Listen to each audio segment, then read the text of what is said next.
नमस्कार। गंधर्व times Hindi bulletin में आपका स्वागत है। मैं गंधर्व सेना।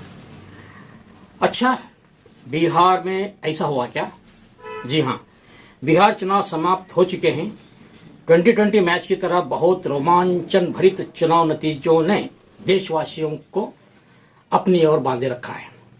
एग्जिट पोल के नतीजे भले ही पूरी तरह सच साबित नहीं हुई हो, लेकिन आरजेडी सबसे बड़ी पार्टी के रूप में उभरी है, वह भी लालू की गैर मौजूदगी में।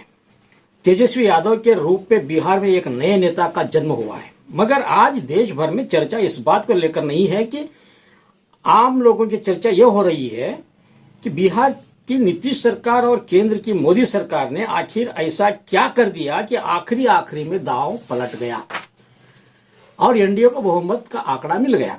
वैसे ईवीएम मशीनों के बारे में शंका कुशंका बनी हुई है। बीजेपी समेत सभी दलों ने कभी न कभी ईवीएम को लेकर सवाल उठाए हैं। लोगों के दिल में ईवीएम को लेकर शंका है, इसका समाधान अभी तक नहीं हुआ है।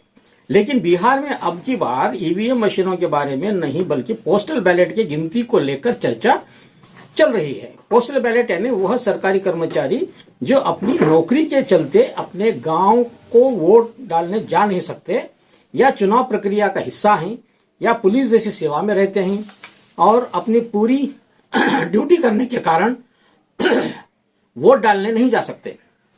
ऐसे सरकारी कर्मचारियों को पोस्ट द्वारा अपना वोट मतपत्र में लिखकर संबंधित चुनाव अधिकारी को पहले ही भेजा जाता है और काउंटिंग के दिन तक जितने लिफाफे पोस्ट द्वारा चुनाव अधिकारियों को प्राप्त होते हैं उन्हें सबसे पहले गिना जाता है।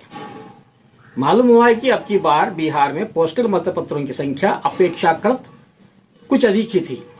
ईवीएम तो बदनाम हुआ है, तो अब की बार इस पोस्टल बैलेट को अपने सुविधा अनुसार वहां के प्रशासन ने इस्तेमाल किया है, ऐसा आरोप है। तेजस्वी यादव ने एक प्रेस कॉन्फ्रेंस में इस बात को स्पष्ट तौर पर बताया है कि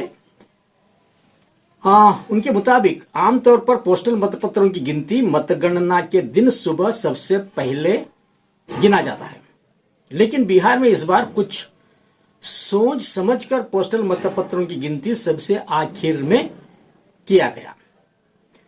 ईवीएम मशीनों में जब चाहे तब गड़बड़ करना संभव नहीं, खास करके मतगणना के दिन जो भी फेर बदल होता हो, अगर होता हो तो, जैसा कि आरोप लगाए जाते हैं। मतगणना के दिन से पहले ही ईवीएम मशीनों की अदला बदली धांधली जो भी हो की जाती होगी, लेकिन पोस्टल मतपत्रों को काउंटिंग के दिन ही एक एक करके पुराने जमाने के वोटों की गिनती की तरह गिना जाता है।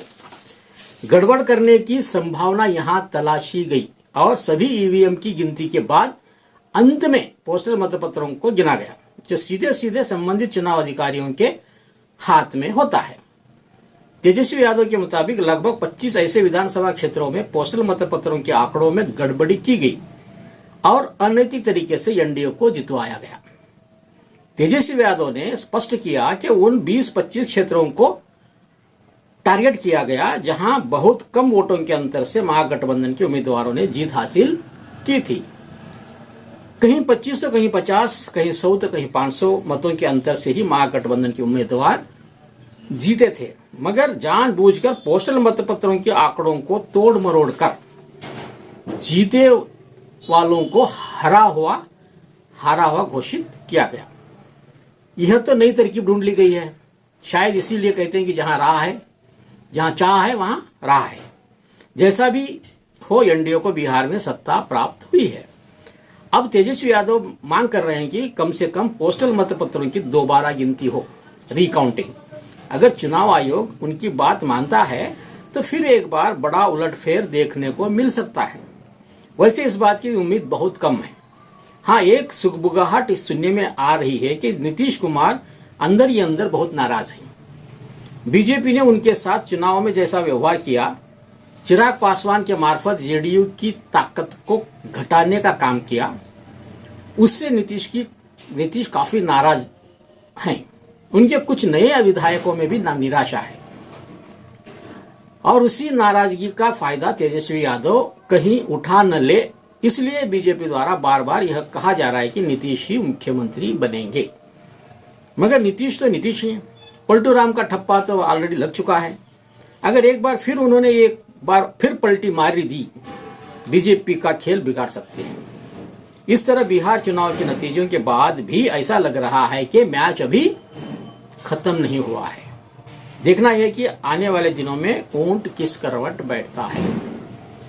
आज के लिए बस इतना ही। अगर ये अच्छा लगा आपको एपिसोड, ये विश्लेषण, तो आप इस चैनल को सब्सक्राइब करिए, लाइक करिए, शेयर करिए और आगे बढ़ाइए। धन्यवाद।